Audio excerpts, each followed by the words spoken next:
Hello everyone, this is Shel from Paper Rock TO Studio, and today I'm sharing with you two index cards which are part of my index card a day challenge, days 57 and 58.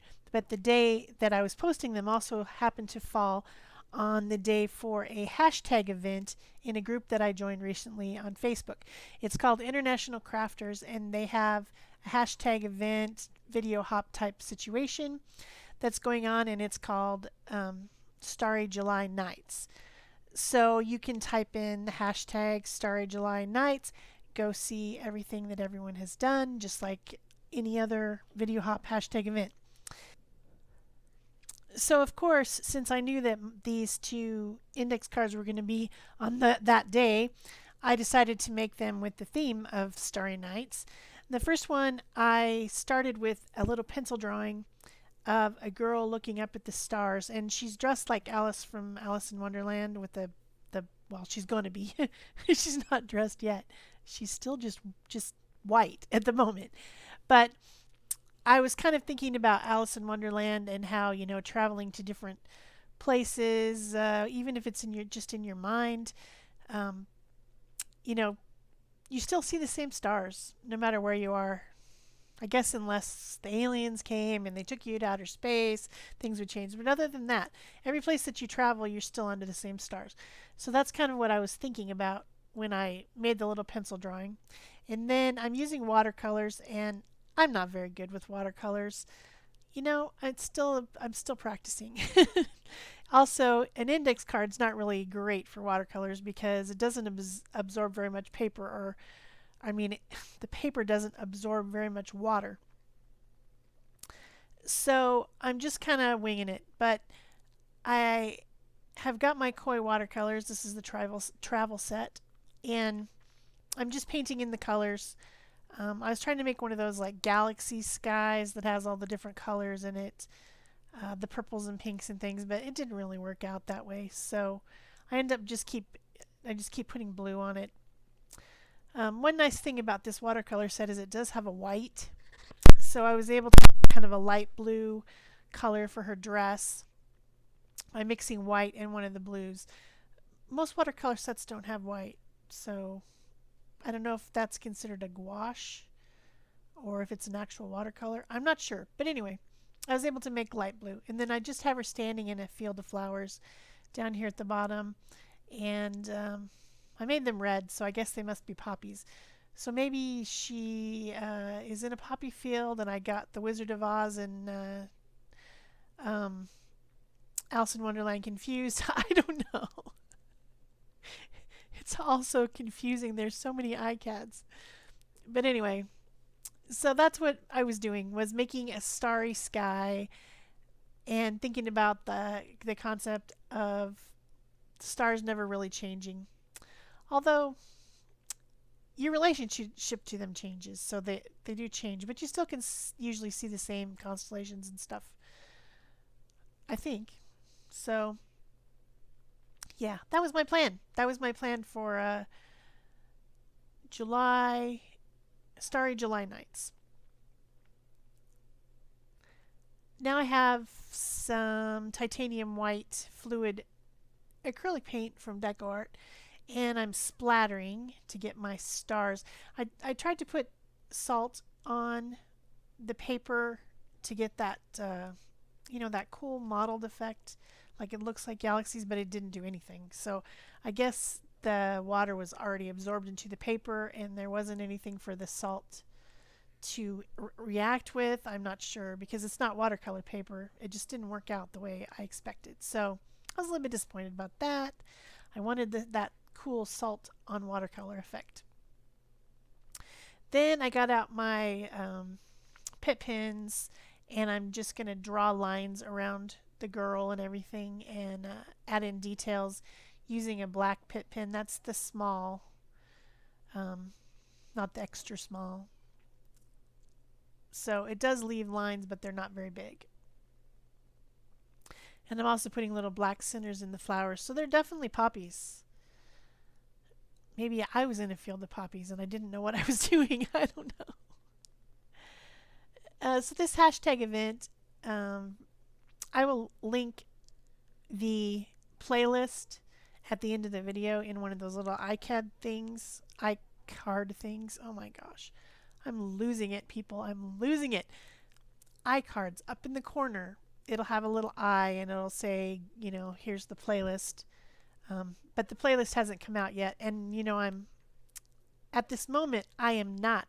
I am in you're in my past. No, I'm in your past. I'm in your past because I'm doing this before you ever see it because I'm going to be traveling. So I'll be somewhere else when you actually see this. Yes, I'm in your past. That makes more sense. Wow. So the final thing that I did was to put a little quote on there, which is one of my favorites. It says, "Not all who wander are lost." And that's true. And I like that quote. So I thought it was appropriate for my whole concept of this one. There was a concept. It didn't turn out exactly the way I wanted, but it turned out fine. It's just an index card, all that stuff. And then once I drew the letters on in the white, then I took the extra small pit pen and went around them all the way around the outsides of them to make them stand out more. So that took a minute. And there you go. Not all who wander are lost. Hope that makes sense. Okay, for my next card. One of my favorite paintings and one of the most recognizable, iconic paintings from an old master is Van Gogh's Starry Nights. And it feels weird to try to copy or to try really copy someone's painting, even if they're long dead, it still feels weird. I don't like to copy, but I will say that I was inspired by because my copy did not turn out very much like the original. But that's how we learn. So it really should be okay to copy other people's stuff as long as you give them credit because it's how you learn. And especially if it's an old master because they were obviously masters. They mastered it. So what I'm doing is making a copy or inspired by or something painting of the painting. Only, of course, it's on a teeny tiny index card and it's done with India inks. I don't like oil paint. I'm afraid of oil paint. I think it smells bad. It takes too long to dry. It takes forever to dry. And so I don't ever do oil paint. But I guess if I was back in the olden times and that was my only option, then that's what I would have done was oil paint. Because that's what they did. And those things have sure lasted a long time. I'm sure that mine will be long, long gone before, not too long. But these P.H. Martin Bombay India inks are really nice. They're kind of like, they have the feel of watercolor, but they're permanent once they're dry. I put way too many of those circle things in the sky. I have to fix it later. This thing goes through many ugly stages. It turns out okay in the end after much fussing, but I was having fun playing with these inks. You can see as I go through that still some of them are not open, and I have to open them because the set 1 is fairly new. My best friend got it for me for Best Friends Day. And I already had set 2, so that's all I think that's all the indie inks there are from P.H. Martin's Bombay, I think. I don't think there's a set 3. But if there is, of course I have to have it. I mean, come on, I have to have it. I'll ask for it for Christmas. And I'm sure if there is one, someone will tell me because all my questions, I ask these really random, strange questions in my videos. The last one I think was about the origin of doodling, the word doodling, and several people answered my question.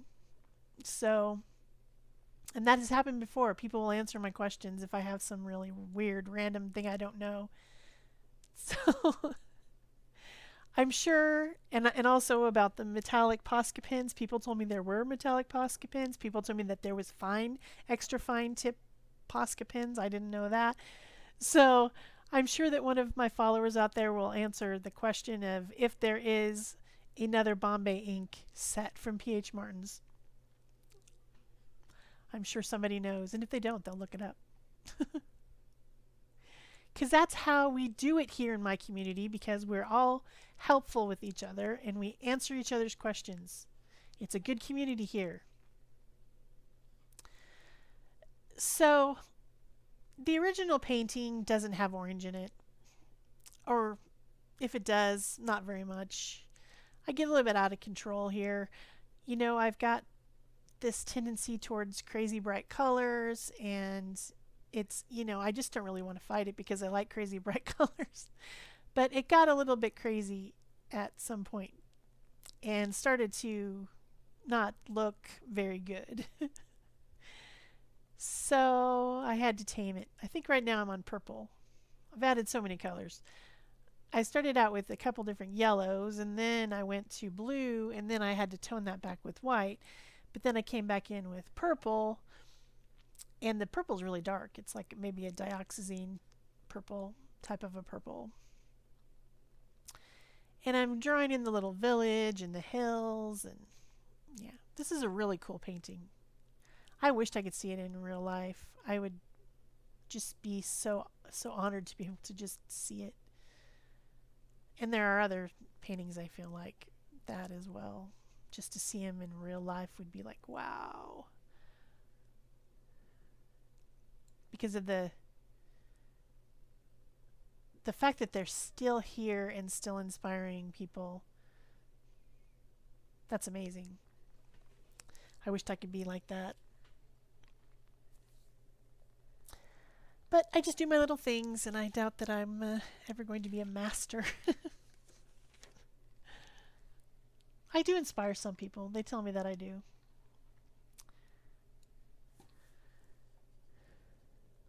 So I liked the purple. The purple added something, added some darker areas because it was all looking pretty one-dimensional. But then after that, I think, yeah, this is where it all goes wrong for a while. This is when the red comes in, and yeah, that didn't work. The red didn't work. It was too bright, too bright. Look at that, too bright. It went from being stars to being a circus, I think. But that's okay, I fixed it. You can always fix it. There's this magic word to fix things like this. It's called gesso. Did you see it? Did you see it? It came out. The magic gesso. Dun dun dun dun, gesso. Yeah, it's been a long day. I've been making name tags for the family reunion all day with my mother. So I'm feeling a bit exhausted. I'm sure some of you can relate. So once the gesso went on there, it was getting better then. The sky was lightening back up. And I did realize that I had too many circles in my sky. At some point, I got rid of some of my circles because there was just too much of them. I think I did.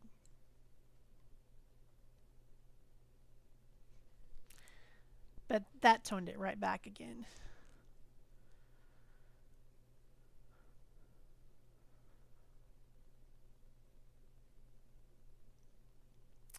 Also, the technique on the original painting, there was a lot of little dashes, like little dash lines, very, very fine ones, and I was too impatient to really make them as fine as they should be.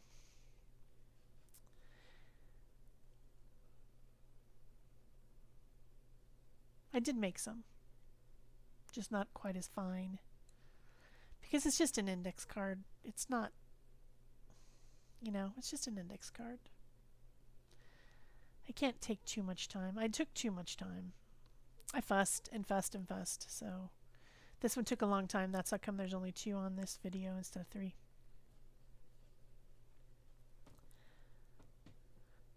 I went back in with some yellow again after the gesso. But then I think coming up is the next thing that really made a difference. No, this isn't it. This is the brown.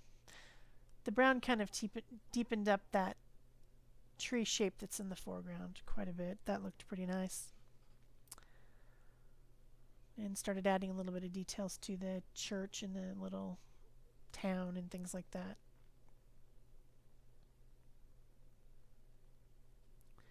That's sepia colored. Not brown, it's sepia.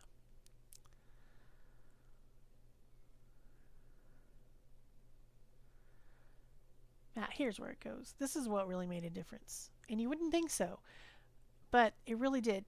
I mixed a light blue and I just added light blue on the bottoms of all the shapes, like the swirly shapes and things, and around the rounded shapes. And that step added so much depth. It was surprising and educational to see that. It's like I'm looking at it, I'm like, you know what? Suddenly that looks so much better.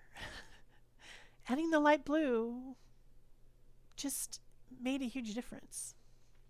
So then at that point, I decided to go to markers. And you know, Van Gogh would be like, wow, these brush things where the paint comes out the end automatically are really awesome. I'm sure that he would have used them. So I'm not being bad. I'm just being modern.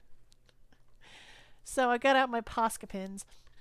I think I used the black and the white fine tip and the light blue. I think those are the 3 that I use.